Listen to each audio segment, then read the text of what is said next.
right. Hey, welcome everyone. Chris Petri here. Thanks so much. We're kind of getting started here. This is the finished painting we're going to create. I think we're going to have an incredibly great time doing it. We're going to use the glazing technique. We're also going to cover all the colors you're going to need in your palette. We're going to cover the greens and the blues and the purples for your backdrop of your painting, and then we're going to cover the beautiful orange and reds for your sort of your beautiful complementary color that's going to actually sing out in your painting and actually create almost like a star of the show. So our sun, our setting sun here, is going to be the star of the show with our beautiful orangey red glow, and then the reflections in the water. And then we have all beautiful tons of supporting actors here. We have our buildings, our boats. We have a steamship and some fishing boats here, and sailboats. And we have a little sailboat here in with some figures in the foreground to kind of give everything a nice, beautiful three-dimensional quality. So all these things are going to equal an absolutely beautiful painting. We'll cover all the details here for you, and we'll get started in just a second. Thanks for watching.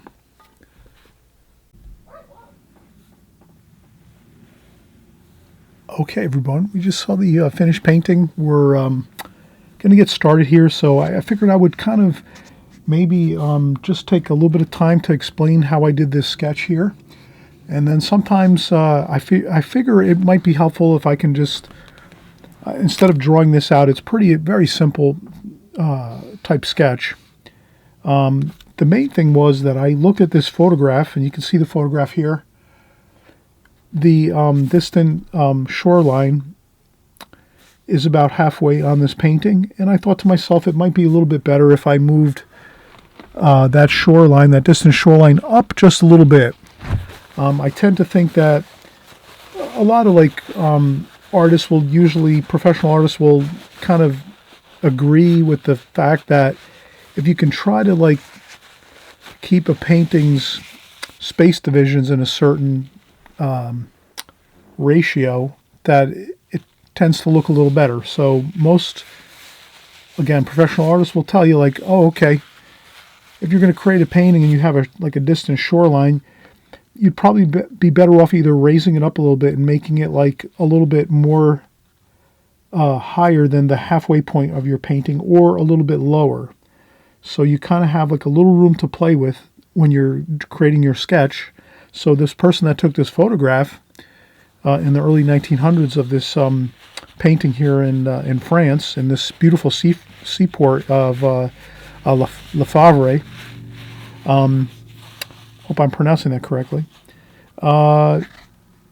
This was the hometown of Claude Monet, the great oil painter, impressionistic oil painter in the 1800s. So we're kind of contemplating the idea of, we want to kind of either keep our distant shoreline up about a little bit above halfway or a little bit below halfway. And then I made the decision, let's go a little bit above halfway. So this is the halfway point here of our paper. If we were to measure our paper exactly, 9 inches, it's 9 inches across all the way over here. So 4.5 inches is right here. And I decided to just go up about an inch to give me so this gives us our shoreline, which is a little bit above halfway, which is going to look a little more pleasing in a painting. Usually if you split your painting right down the middle and do a halfway point here with your shoreline or your space divisions in your composition, that's going to tend to look a little bit less pleasing versus if you move up your horizon line or your shoreline, or you move your shoreline down a little bit below halfway. It's going to look a little more pleasing to the viewer. It'll look a lot better, actually. But you don't have to always follow that rule. Sometimes you're going to want to make it halfway, and that's okay too. So there's no real rules that you have to follow every time. You just look at things and kind of decide for yourself whether you think it's going to look a little better moving your horizon line up a little bit or down a little bit from the halfway point. But again, you can also leave it at the halfway point too, and that's fine. A lot of the great artists over all of the time we've been looking at art and looking at great paintings, many times great artists will put a halfway, they will divide their their canvas or their paper, their composition halfway between each space division. But like I said, a lot of times they probably choose to move it up or below that halfway point, but occasionally they will leave it at the halfway point for whatever reason they decide that's the case. And you're the same way too. You're the artist. You're going to decide when you're creating your painting whether you want to leave it at the halfway point or you want to move it up a little or down a little or even push it higher. So you can push those boundaries on your compositions, and when you're doing your drawings, I'm hoping that's, you see what I'm saying. You get it. So now, when I did this sketch, I basically just said, I'm going to use this, obviously, the photograph here. This is my main source of information. And I basically just kind of created a light sketch of the buildings over here, this building here. Then I came over here. But what I did, I took artist liberty and I said, I want to leave a space here where the water kind of flows out.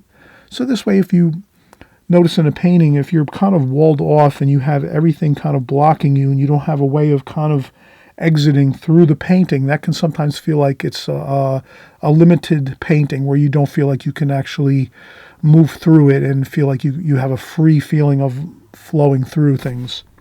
So that's why I left this opening here in the buildings where the distant port ocean horizon line is.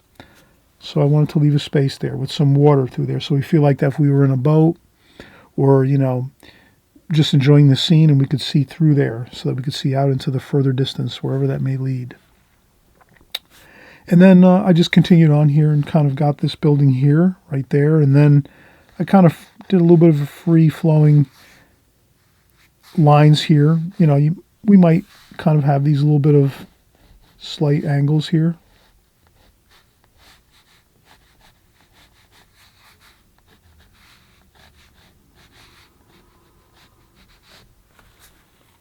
So you can kind of get your angles as you go through here. These buildings are getting closer to us. So you can imagine as we go over to the right, these buildings are much closer over here to us as if we were in a boat looking at this scene. These buildings are closer, and then as they trail this way and go across the picture this way, they're getting smaller and in the distance. And then finally here in the far distance, you're seeing the buildings over here to the left. It's pretty straightforward. And then, of course, I created this beautiful steamship here. And I created another boat or two over here, sailboats. And then I put some masts in. So I put some vertical lines just to represent some masts, sketch them in. You can always take an eraser and erase a little bit of your lines if you feel like you've maybe gone a little bit too dark or you've made things a little bit too exaggerated or something. You feel free to use your eraser, your kneaded eraser. And incidentally, all my art supplies are down below in the comments section. I don't know if anyone noticed that, but on my videos, I leave all my art supplies for either watercolors, whatever kind of videos I'm doing. I'll leave all the art supplies. You can go check them out, research them, research the prices, research the quality, but all of the art supplies that I put in my channel down below in the comments section, you might have to click on the word more to see more information, and then you'll see the links to where you can go to Amazon and look up these art supplies. I really stand by them because I use them all the time, and that's why I put them in my comment section below, because I've used them and I know they work well and they're really perform great. I wouldn't put in art supplies in my comment section below if they don't work or if they're not really good quality. But you can always shop from there. At least you have like a point you can look at, and then you can also shop something a little more expensive if you want, or a little less expensive, however your budget is. That's fine. But I always mention that I do have my art supplies listed below so you can research everything. And we'll keep going here. So again, we got pretty much our sketch really, in with a nice flow. Didn't take us long. I didn't want to take too long to go through the whole sketch process, because let's get to the painting. That's the fun part, obviously. But we do have to do the sketch and do it, somewhat accurately. And I think everything is looking pretty good. So here's our original photograph we're using from the early 1900s, late 1800s of the Le Havre seaport in France. and it's in I think it's the northwest of France. So we're gonna and Monet painted there all the time, and he grew up there. So you'll see many Monet paintings that are from that area of his oil paintings. So I think we're good. We have our sketch done. We kind of explain how we get everything all situated here in our pencil sketch. And again, I just created from, this is a softer lead. This is I think it's an 8B lead. So it's like a darker lead pencil, so you can see as I sketched here, which is good. I want you to see the pencil lines. If you don't like pencil lines in your paintings, you can always also use a very light pencil line, but I just make them darker, obviously, so that you can see them here on camera, on video. All right, let's get excited. We're going to get ready to paint soon. Let's take a quick break. We'll come back. We'll start mixing our colors. I'll tell you the color scheme we're going to use. And of course, we're going to use the glazing technique, which is a beautiful watercolor method and technique that a lot of artists use. A lot of watercolor artists do use the glazing technique, the glazing method. And so we'll cover that next. We'll cover all the details of the colors, the glazing technique, how we're going to do all of this to get this painting done. And it's going to actually go pretty quickly because we're going to do a beautiful simplistic type of painting where we're not going to get involved in a lot of colors. We're going to use a limited palette, let's say, where we're not getting into too many colors. We're just going to kind of get the effect of a beautiful sunset with cool colors. At the evening time when the light is kind of getting cooler, we're feeling kind of a cool type, maybe a little bit of fog, a little bit of that, damp, humid kind of feeling in the nighttime when the sun is going down along the ocean, the sea coast, and we're going to see we're going to make a beautiful sun here. Let's draw that actually before we finish up here. Let's just create our sunlight and our sun here, our setting sun. So we have our drawing. We'll put that over here right for now. We'll just set that up there.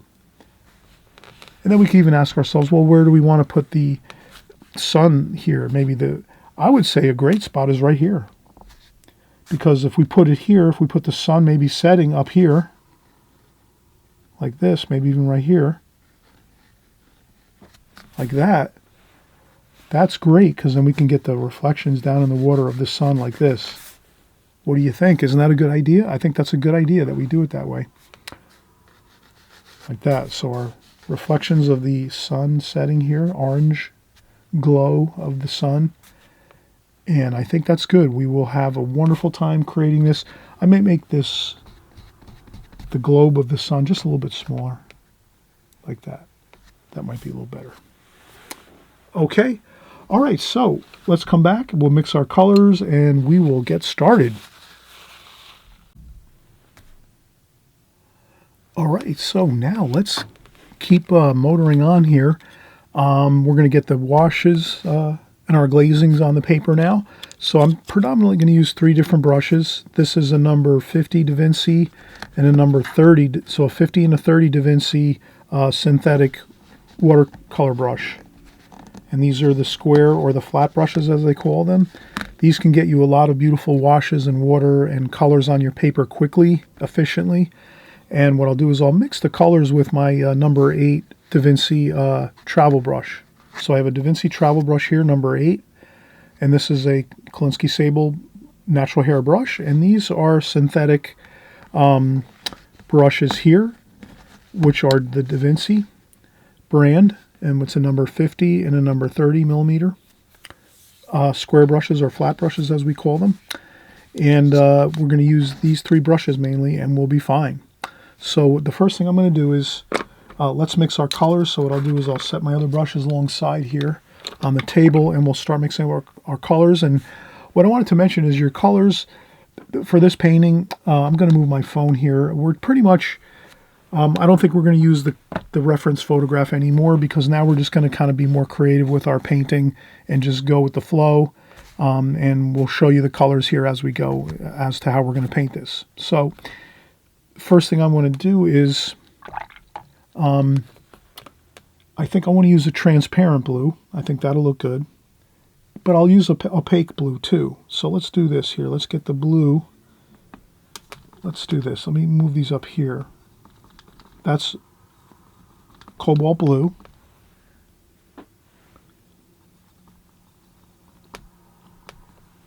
So I want to mix up a good amount of cobalt blue. And we're going to have not that many colors, so you can imagine. I'll use a touch of burnt sienna in that blue. Just a little bit. Then I'm going to make some cerulean blue over here. And some water in that. And then maybe a little bit of burnt sienna in that too. That might be a little too much, so I'll add more cerulean blue. Like that. Okay, so now we have cobalt blue with a touch of burnt sienna just to calm down the blue a little bit. It's a little bit high intensity when we use it straight. So instead of using that straight cobalt blue, we add a little bit of just a touch of the burnt sienna. Then we do the same thing with the cerulean blue. We mix up a good amount of cerulean blue here, and we add again just a touch of the burnt sienna just to kind of mellow out that cerulean blue, because cerulean blue is pretty, it's a bit opaque, but it can't hurt us to add a little bit of the burnt sienna to it. And we can also, when we're painting, we can add some straight paint anytime we want to the painting. But when we're starting out, let's kind of gray it down a little bit, so to speak, which is adding like a complement to the color. And what else can we do here? We can also notice that we're going to have cobalt blue down here, and then let's mix a little bit of green, just a touch of the sap green over here, like this.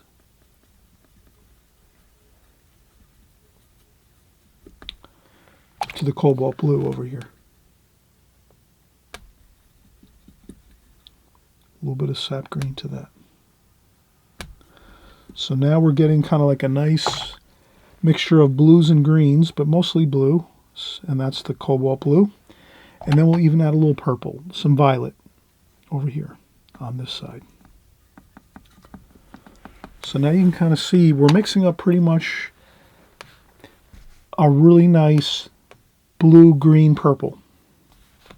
So we have our main colors, cerulean blue with a touch of burnt sienna, cobalt blue, touch of burnt sienna. Then down here on the bottom, we're going to have our little bit of purple, violet. This is Winsor Newton Ultramarine Violet, which is the best violet I've found ever. When I'm working with watercolors, this is always my violet I use, my purple. And then here I use the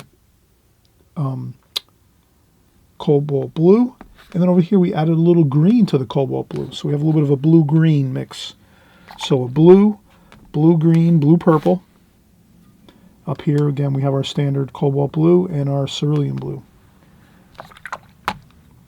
And then over here, let's add a little bit of orange up here. So this will be our complementary, kind of our real, a little bit of that with some cadmium red.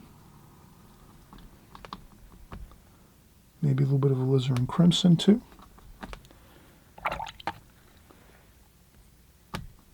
So that's going to be more of our sun. That's going to be our setting sun color with some of the highlights in the water. This will be like the, if we were thinking about a musical concert or an opera concert, the orange is going to kind of be like the soloist, the singer, the lead singer. Or if it's an orchestra, maybe this is going to be the lead violinist that's going to solo and do the solos for the violin parts of the orchestra, of the music.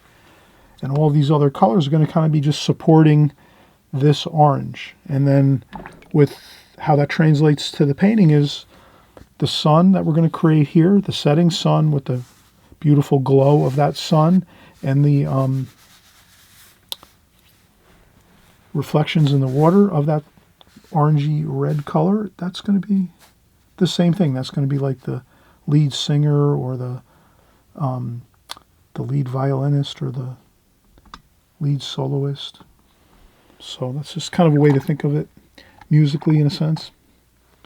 So we want to have a really good composition and have maybe just like one part of the painting really take over and just sing out and really be exciting, and the rest, everything's kind of working together to support that. All right, so now I've mixed all my colors to get started. I'll empty my water bucket. You can kind of see the water's getting a little murky there. I'll take my water, I'll clear up my water, and we'll pour some fresh clean water in there.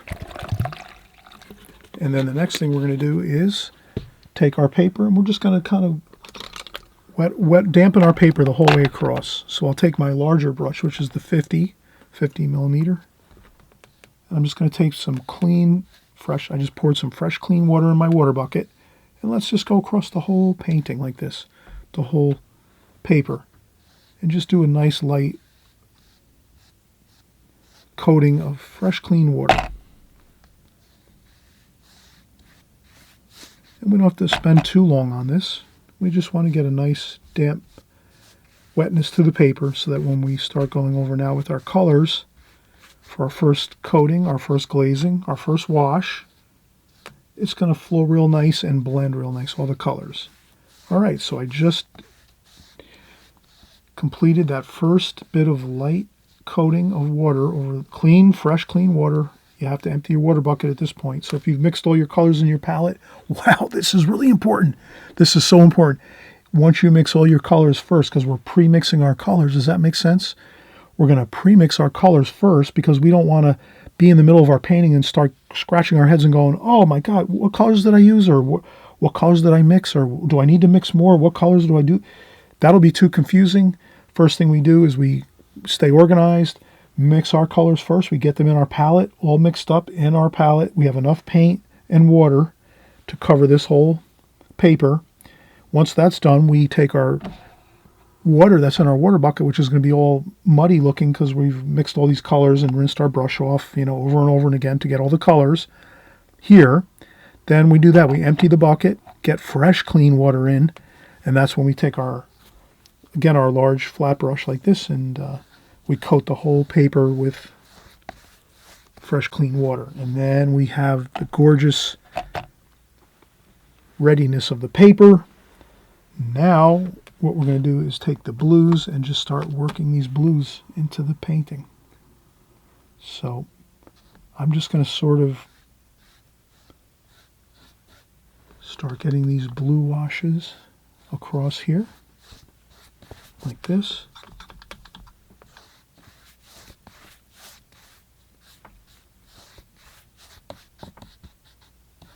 Okay, like that.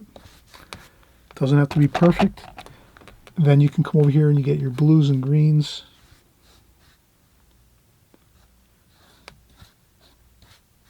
And just get some blues and greens in there. Like that. And that's our first wash. And then we add a little orange too, but we're going to use the smaller brush right now because we're going to use the orange a little more sparingly, the orangey red. So let's take our number 30, which is a smaller, and there's other brushes you can purchase too. You'll see down in the description box below. I have all my art supplies in my description box. So I have these brushes in there, and I have other brushes too that are, different. They might be a little more thicker. These are kind of thin looking. You can kind of see how thin those are. There's thicker ones you can purchase. I'll have some of those in there too. But this is what we want to do next. We want to take a little bit of this orange glow and do this. Quickly get that orangey glow on there, but not too much mixing. If you can imagine, you just want to get it on real quick. Like this. You can mix up a little more orange like that. If you have to, as you're going with a little red. Okay, get some of that orangey glow here. A little bit in the water too.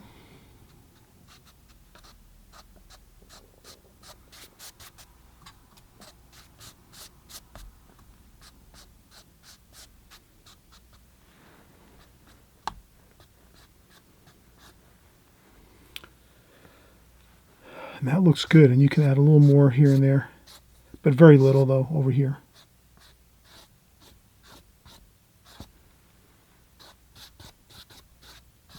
But that's just all about blending. So you just blend that orange around a little bit, but try to keep it kind of concentrated over here.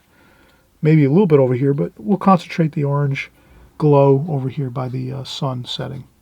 And I think that's fine. That looks pretty good. Okay, so now we have to let this dry 100%. And that's one of the keys to watercolor. If you're using the glazing method, the glazing technique, and I have that in my book. My book's below if you ever want to be interested in checking out my book. All of my watercolors, my best watercolor paintings over the last 5 years are in my book below. You can see a preview on video of my book, quick video. It's like 2 minutes long, and I cover every page. I go through each page of the book in my video so you can kind of see what's in the book. So you don't want to buy a book if you can't see what's in it. Because then if you get it and you look at it and then it's nothing, you thought there might be a lot of paintings in there, and there's only like 2 or 3 paintings, you'd be very upset. So I have all the pages of my book in a quick video below so you can see what my book looks like. But I'm telling you, in my book, I cover a lot of glazing technique paintings just like, are similar to this one. And I also cover the alla prima technique, which is a little different, which is painting without the glazings and just starting in one place of your painting and working your whole painting out from there. So I do the 2 main techniques of watercolor glazing technique and the alla prima technique. So if you want to check out my book below, it's a great read.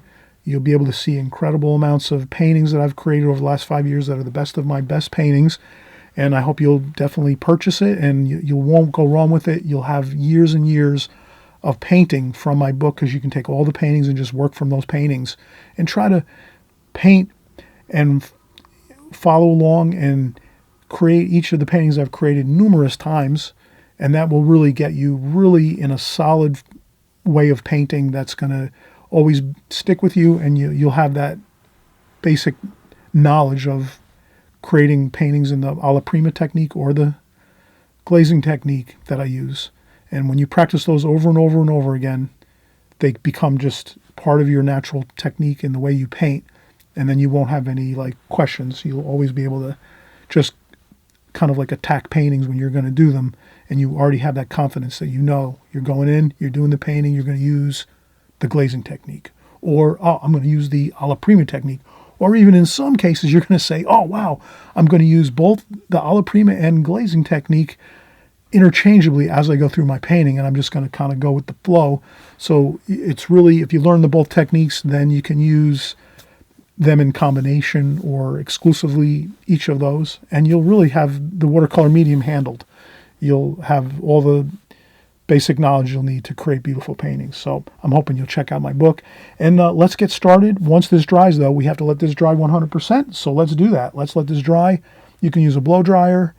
Then it dries in probably 10, 15 minutes, or 10 minutes even, 5 to 10 minutes with a blow dryer. Or you can let it dry naturally for an hour or 2, maybe 2-3 hours. Up to you, totally up to you. You're the artist. You decide if you want to let this dry naturally or if you want to use a blow dryer to get a quicker dry on this. This is actually an Arches block paper, and it's the orange covered Arches block paper, which has the orange cover, and so it's 300, 150 paper, Arches paper, rough texture paper. And a lot of artists use this paper constantly. I see that a lot of the professional artists that I've followed over the years, a lot of artists use this paper. It's very popular. Okay, all right, so let's come back in just a second after this dries, and we'll continue on. All right, we're getting started again. I just wanted to mention it's really critical if you can let your paper dry 100% before you start with your second glazing. That'll really be incredible. If you can let that drying process happen, whether you use a blow dryer or if you let it dry for 2 or 3 hours, the main thing you'll know is that when you and this is gum block paper again, so this is the Arches orange cover, Arches rough paper, gum block paper. What I do is once I do my first glazing and the paper's wet and we've got that first wash on, the paper's all buckled. It's all you can see all the buckling of the paper and the high spots and low spots. The reason we let it dry is so that it can become very, very tight again and flat again, your paper. And this way, when you go over with your second glazing, it's going to be a beautifully flat surface for you to start painting again and getting all your washes on without having problems of trying to work with all the buckles that could really throw off your washes. So I know from experience, and you're the artist, you're going to learn this from experience. So if maybe you're going to start a little bit early, and then you'll say, oh yeah, Chris is right. Let's let it dry naturally and let it dry flat so that the paper isn't buckled anymore. And then you do your next glazing, your next wash. So that's why I do mention it, because it's really tough if you're trying to paint and the paper's all buckled and wavy, as well as the washes become very distorted. If you're trying to paint into really damp paper with other washes on top, it gets really out of control, and a lot of times it can ruin a painting real easily and real quickly. And I've noticed it's happened, for me a lot of times when I painted, years ago when I first started using the glazing technique. That happened to me often when I would let the paper. I'd start doing another wash, my second glazing or my second wash on top of my first one, but I hadn't let the first one dry first, and then next thing you know, all the paint was flowing everywhere and I wasn't getting good results. So I always mention, let that first glazing, when you wash over the top of your first paper glazing, your first wash, let that dry 100%, and that's no problem. Then after that, either with a blow dryer or you let it dry 2, 3, 4 hours, then you go back in again, and then you have so much of an easier time doing your next wash on top of this one.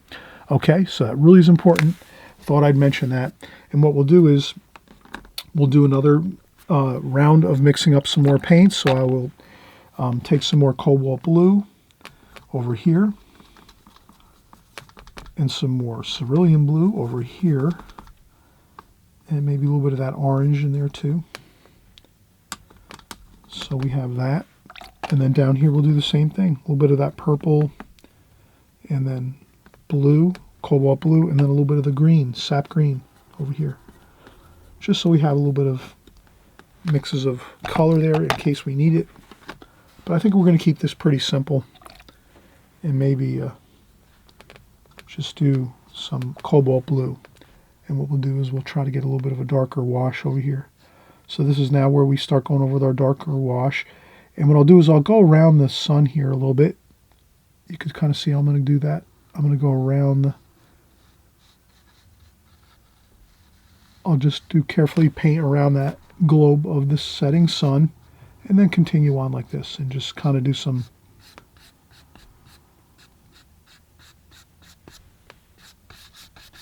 washes like this.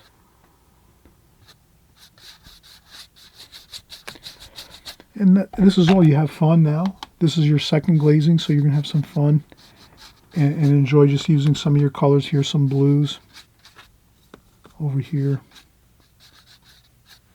Then I would rinse my brush off again. Sometimes you can rinse off your brush and dry a little bit of water off on a tissue if you don't want too much water. But then that's when I blend in the colors and just start blending everything like this.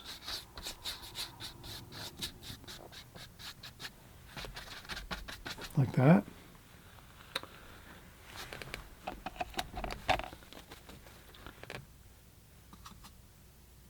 A little bit of red and a little bit of orange.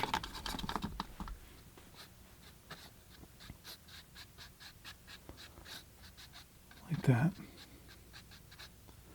I even go over with a little bit of, you can blot up a little bit of paint too if you want. Like that.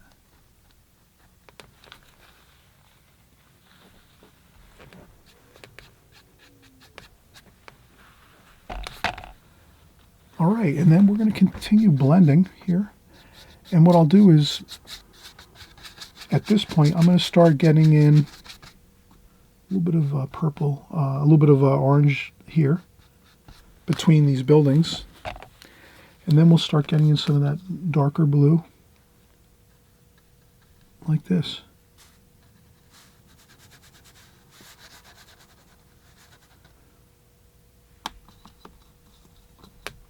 So I use some cerulean blue and some cobalt blue, a little bit of purple, and some of the mixtures down below. And let's do these buildings now. So I'm going to make these buildings kind of darker blue, like this. And this is again where we're kind of, maybe we're going off the script a little bit. We're kind of creating now our own fun painting where we're just enjoying the process, and we know we want to make things we can kind of paint over this steamboat here.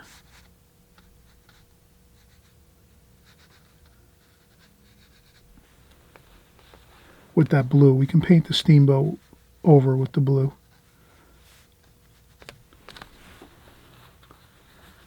And if you have a big puddle of paint, you can always lift up a little bit with the tissue or paper towel.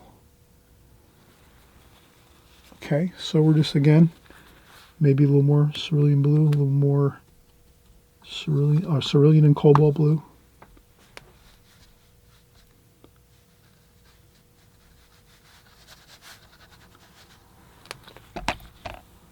Then maybe we just gray that down a little bit, like that, with some of the greens. Okay.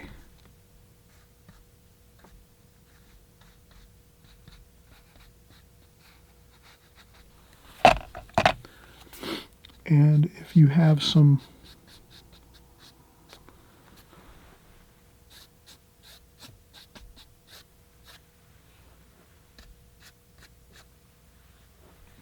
if you see some things like this, you can kind of see how that's starting to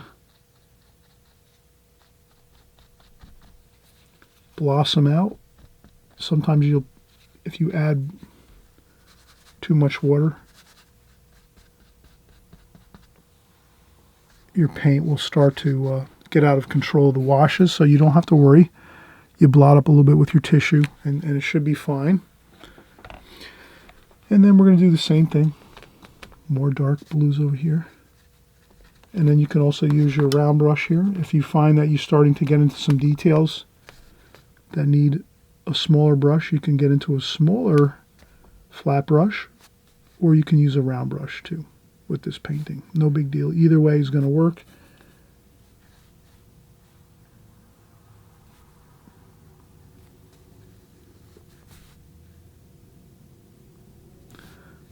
And then we're going to do some darker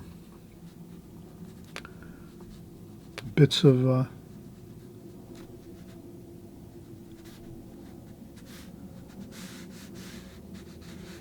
color under there. Maybe a touch more of the cerulean blue. A little bit of more burnt sienna there. Okay, so you can add some colors in there for a little bit of a darker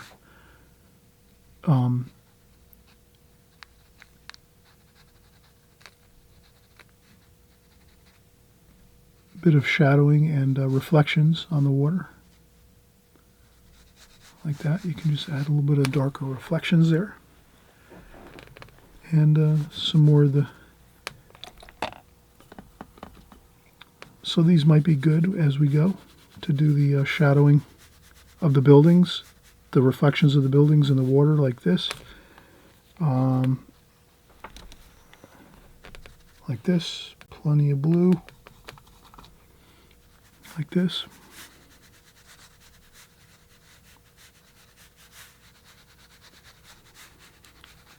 Okay, so we're doing some shadowing in the water. Like that. Same thing over here.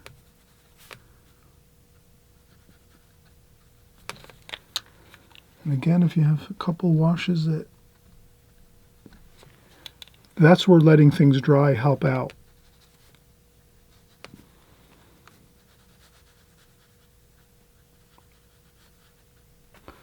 But you can kind of see we have the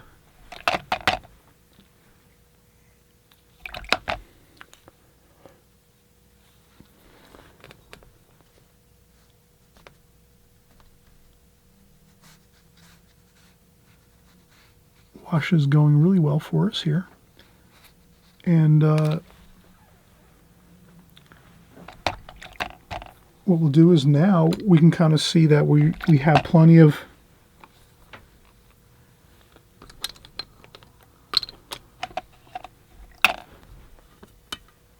water here where we can start to get some.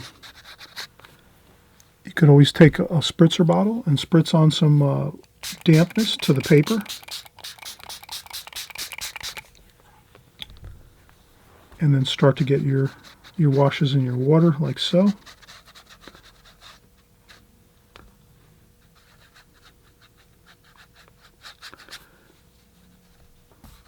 Okay, we're going to leave that a little bit. But you can kind of see how now I'm going to start to do a little bit of that water, that wave action here, that little bit of that waviness to the water. We'll do more of this in a minute.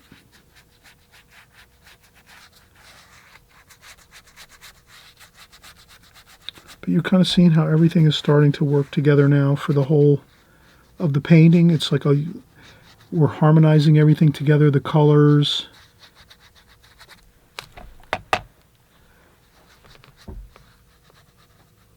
We're blending everything together, the colors, the washes. We're getting some of those nice wave marks on the paper here close up. So you kind of just take your brush and go back and forth like this, like the waves kind of flow. You know, if you get a good feeling, you think to yourself, oh, wow, nice. We're on the water. We can feel the waves. Or you're maybe by the ocean and you're seeing the waves. You kind of get that thing in your mind, that little bit of emotion and a little bit of thoughts of the waves in your mind. And then you start doing the same thing with your brush. And then you create those kind of nice choppy looking waves here in the foreground. And then as we get here in the further distance, it's a little more calmer. We don't see the details, I guess, here in the further distance. But that's really what you want to have here right now, is this kind of look to the painting where you have your first light wash in, and on the paper you let it dry 100%, and then you're going to let your first wash dry, and then you're going to create your second wash, which we just did, and that's the darker here, the darker colors, the darker blues. But you're only going to do these darker washes here once that first wash is completely 100% dry. We talked about that just a second ago. And then now that we have our second wash done, where we did some of these choppy waves like this, and you can even do a little more, and we'll let this dry now. This wash now is going to dry, our second wash, and then our third wash, which will be our final wash, where we're going to do all the details. That's where we'll do some more final touches to the painting, and it'll really just become a beautifully finished painting once you have let this second wash dry. Now we're going to let our second wash dry here, and we'll come in and do our third wash.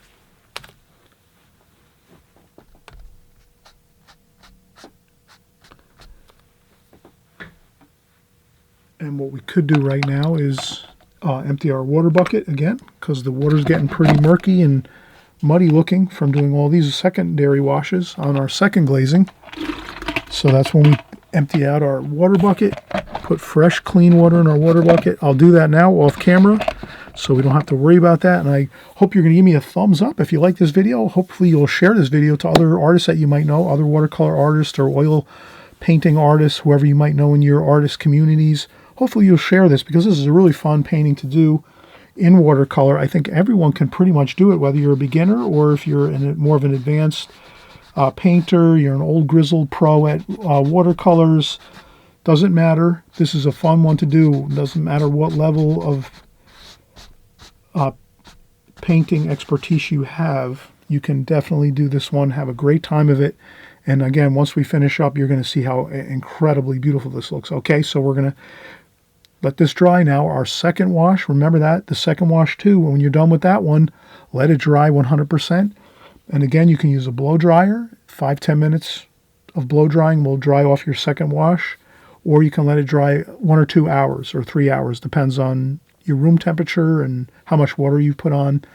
But and again, the way you know your paper is dry is when it's completely flat again. And we're using, again, the gum block paper, which is the paper that's all gummed around the outside edges. And once you paint on that and then you let it dry, the paper goes back to a perfectly flat state where it's completely flat, easy to paint on, and that's what we want. Right now the paper's all buckled like this. I don't know if you can see it on camera, but the paper right now is doing all of this kind of a thing. It's really hard to paint on a buckled paper like that when it's all wet and full of water. So that's why we do have to let that dry. So please, please, please let your paper dry between glazings and you'll never have a problem, okay? All right, let's come back in just a few minutes. We'll finish up the painting.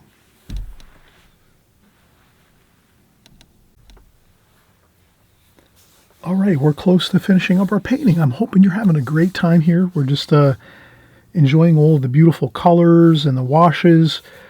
Glazing technique is so much fun in watercolor. I'm hoping that you'll always give it a try, and you'll find that you really will get beautiful results with the glazing technique. It's really fun, and it really, again, a lot of professional watercolor artists do use the glazing technique because it really does kind of lend itself to that watery, lots of luscious colors and lots of water on the paper to give you that really watery, beautiful watercolor look to your paintings.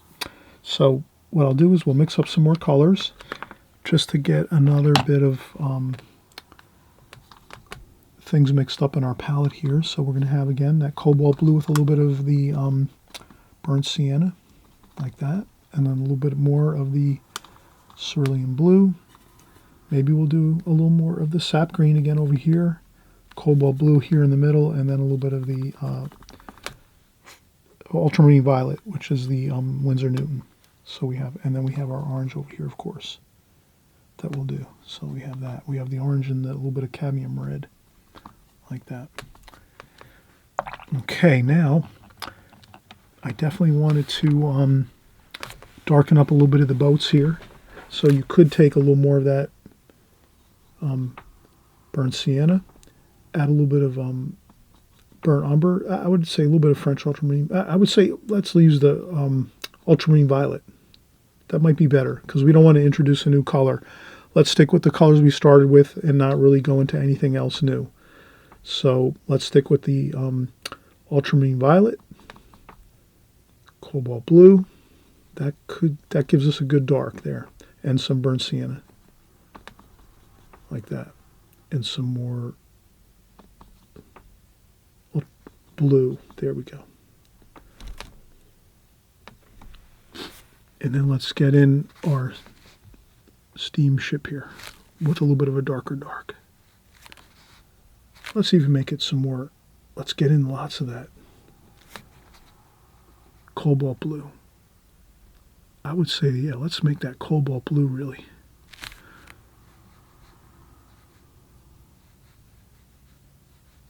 Okay, looks good. And then a little bit of that shadow underneath it, the reflection underneath that, like that. And then we'll do the same thing. I'll take a little bit of a tissue, dry off my brush, go in, get a little more of this here. Let's do this sailboat here, like that. Sailboat there, and then a little more of that reflection of the sailboat there. And then we can do a little bit of that sailboat. And there's more masts over here. We can put some masts and things over here. So there's sailboats and things that are along this waterway. So let's get some of the verticals like that. And then this way we can have some fun and get some of them verticals and like that. Into the water, into the reflections. And same thing here. So just try, I always try to remember, I just look up here and say, okay, where are these going to kind of sort of come down and land in the reflections like that. And if they're a little bit higher up, they'll be a little bit lower down here. If they're a little shorter, they're going to be shorter over here. Just like a little indication of you want to pretty much match the, like this. You just want to match the height of the, like this. And you use the very, very fine point of your brush. And you just do a few here and there. Some you're going to do quicker than others.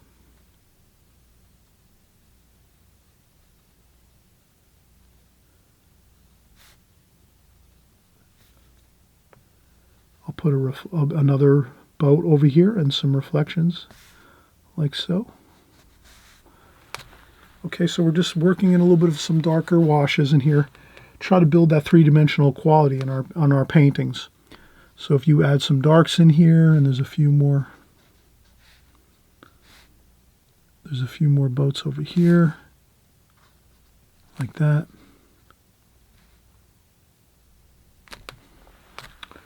That gives you that three-dimensional quality that you're looking for, of having things darker in the foreground here closest to us, and then in the backdrop where all these buildings are in the far distance, they may be like a half a mile that way, or maybe not. Maybe these up here are only close to us, and we'll do some more windows and things over here maybe. We'll do some windows in these buildings here since they're closer. And then as they trail off in the distance, we won't see any details really, and this is the fun part. You can add in some quick details though. You don't want to spend like a half an hour or 45 minutes trying to create these windows in these buildings that are here. Just have fun. You might need to do a little bit of pre-planning. You might want to, if you're not confident with firing in some windows like I'm doing, then sure enough, please take a ruler, make a little tiny, barely visible sketch line where you can get your lines going across in the same, height like this. For me, I've been painting 15 years. You trust me. I'm your friend here. I'm going to tell you how I do things all the time. I'm not going to try to hide anything.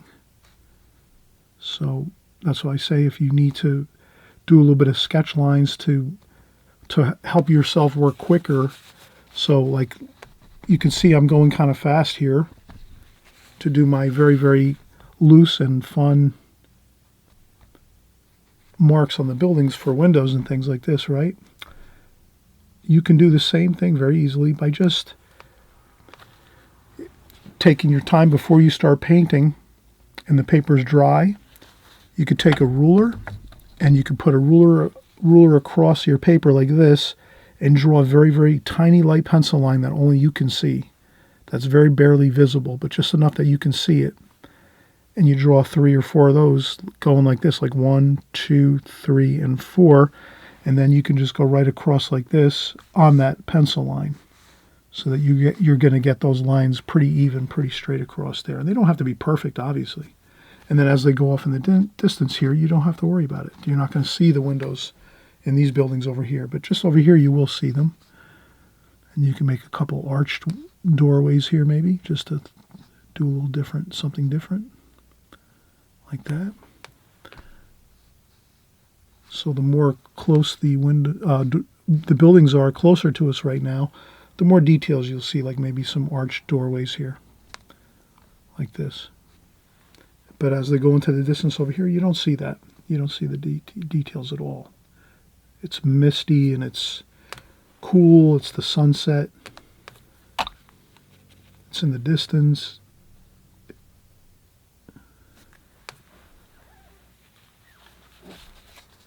Okay, so that is looking pretty good.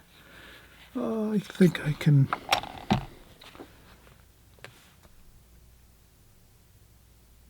There we go. And you fix up a few spots here and there as you go.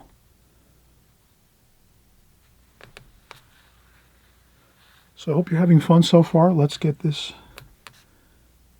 boat here. And we have like a boat here with some figures, maybe we have a person that's rowing the boat, and we have a couple people in the boat enjoying a nice evening, or sunset, in the evening here. And we have this person here. And then we do the reflections underneath this boat here.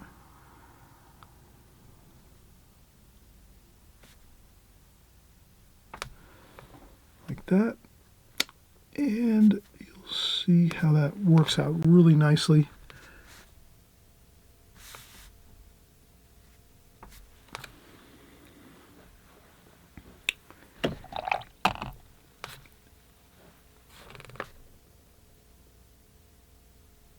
And again, that gives us some nice three-dimensional quality. We can make that a little darker. Burnt umber, burnt sienna, cobalt blue.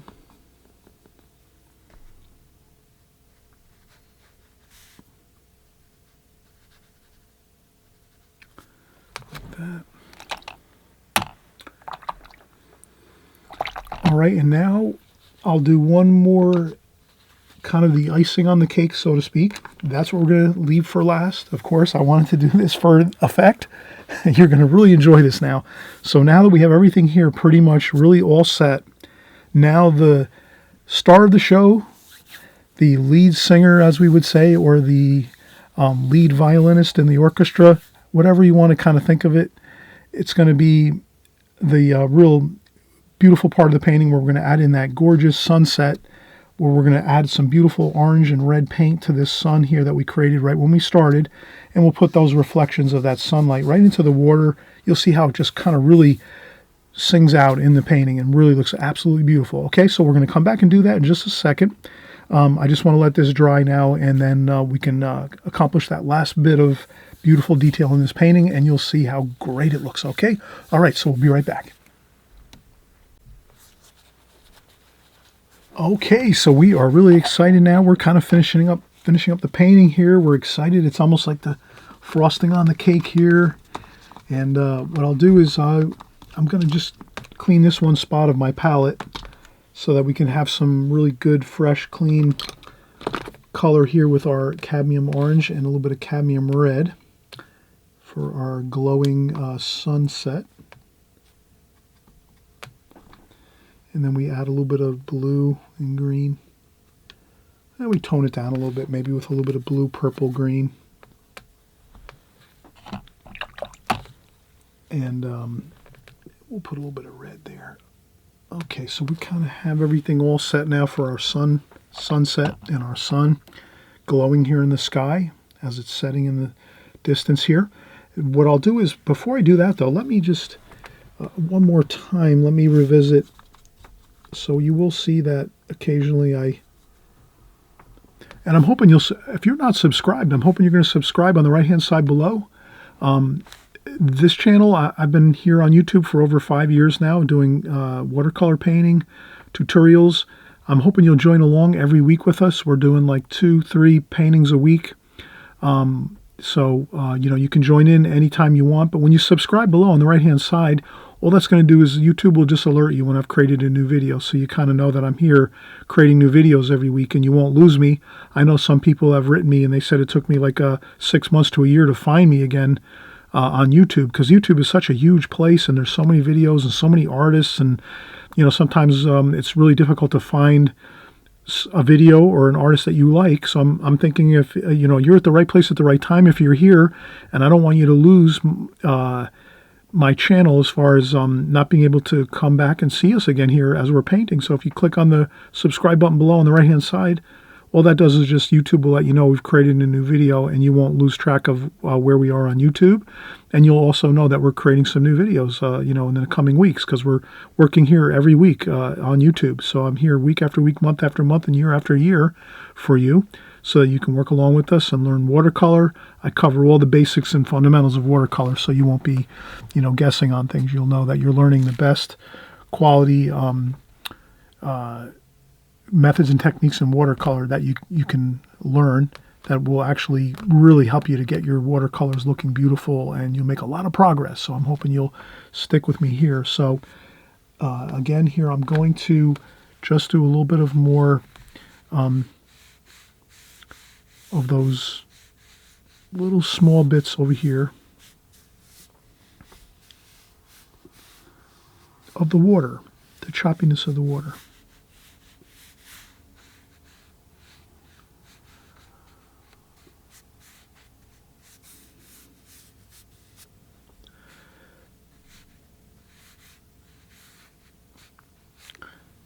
And I just do them in a few places. I don't want to go overboard here at all.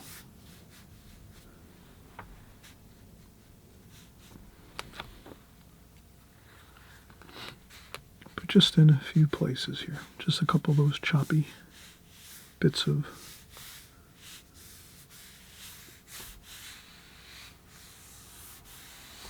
like that. I think that's plenty good.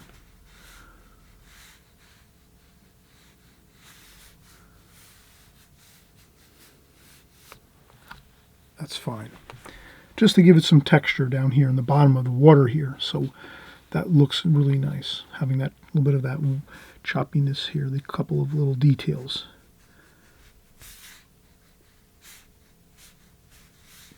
Okay, now I will empty the water bucket one more time. So I try to, again, I try to keep my water bucket, you know, change out my water in my water bucket frequently when I'm doing paintings. It just kind of can't hurt. And next we're going to do the final bits of real beautiful detail here. I will go with a smaller brush here. So I'm going to use a Da Vinci number 5 travel brush, and this is a synthetic brush. This actually comes with one of the palettes I think I have too. All of my art supplies, again, my tools of the trade, my art supplies that you're looking to kind of learn about, study a little bit about, compare pricing. If you're just starting out here and you're going to be purchasing some new art supplies, I want you to have all the tools you need. This palette actually is a great palette. It's a Whiskey Painter's private stock. It's called Whiskey Painter's Private Stock, and it's a wonderful palette. It's a metal palette, which I really advocate, and these are some pans that are inside. I customized this palette myself with a few different pans that I created myself, but for the most part, when you buy this palette, you're going to pretty much get everything that you see here pretty much, and as well as this free brush, which is a beautiful Da Vinci travel brush, round brush, synthetic, which means it's great. It doesn't flood out with too much water. When you use synthetic brushes in watercolor, it's very much a really good user-friendly brush for a beginner. So if you're just starting out, maybe your first couple weeks in watercolor, and welcome if it's your first time here seeing my video. Thank you so much for coming by and having confidence in me. I'm going to give you all the basic knowledge that you need in watercolor, you know, straight to you in a timely fashion, so you're not going to be at a loss at all. This Da Vinci number 5 is a beautiful brush. You can see it's got a really good, excellent point. It's synthetic brush hairs, which means it won't fill up with too much water, so you won't have too much problem with paint flooding off the tip of your brush.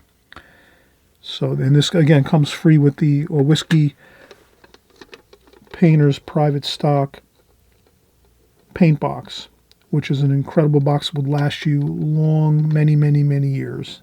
So if you buy this paint box, it'll probably last you 20 years or more. So great paint box to have. I'm going to start using it a little more frequently, but I do have my Schmincke watercolor palette, which I really is my go-to, which I always have for YouTube here. It works great for my setup. So let's get started with our beautiful sun set here. I'll use some cadmium red too. Let's make that even more exciting. Wow, see how that looks great? And then we can add some cadmium orange. And this is what we want to do. We want to have a smaller brush like this with a fine point to get this sunlight, this actually glowing sun like that. All right, look how good that looks. Now we are going to add some beautiful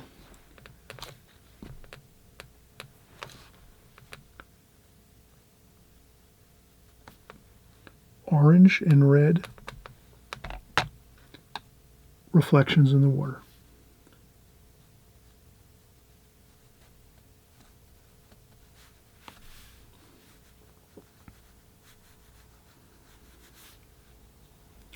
And I mix that with red and orange.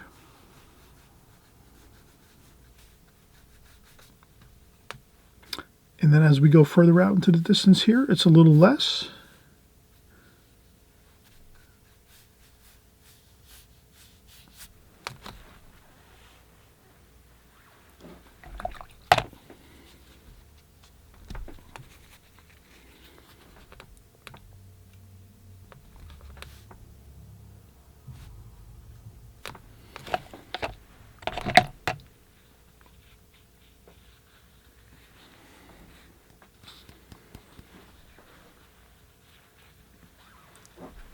And I hope you've enjoyed this video. This is so much fun. I won't try to do anything kind of risky at all right now, like other washes or anything. I think this is fine. I think we actually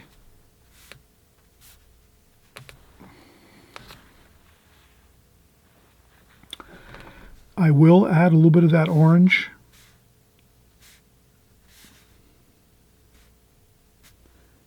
and red in a few spots here and there.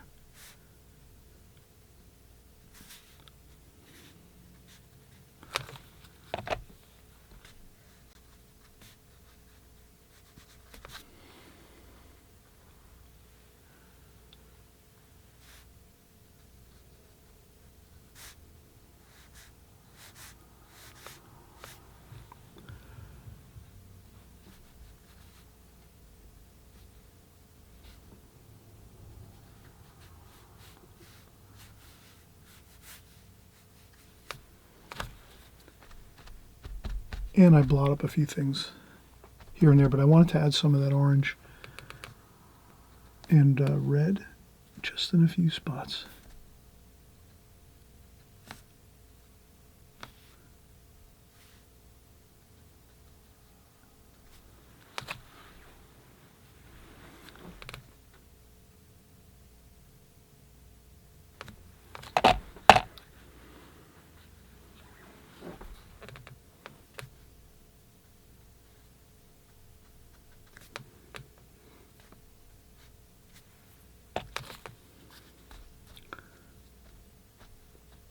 Okay, and I just wanted to, again, add some of that orangey red in a few little spots here and there around the painting so that it's not just one spot that we see it. So you could also add in a few other subtle areas though. I think that's what works best. If you just add it in a few, a little bit of that reddish, cadmium reddish color. You know, you might add it over here a little bit too. And a couple of the windows and doors.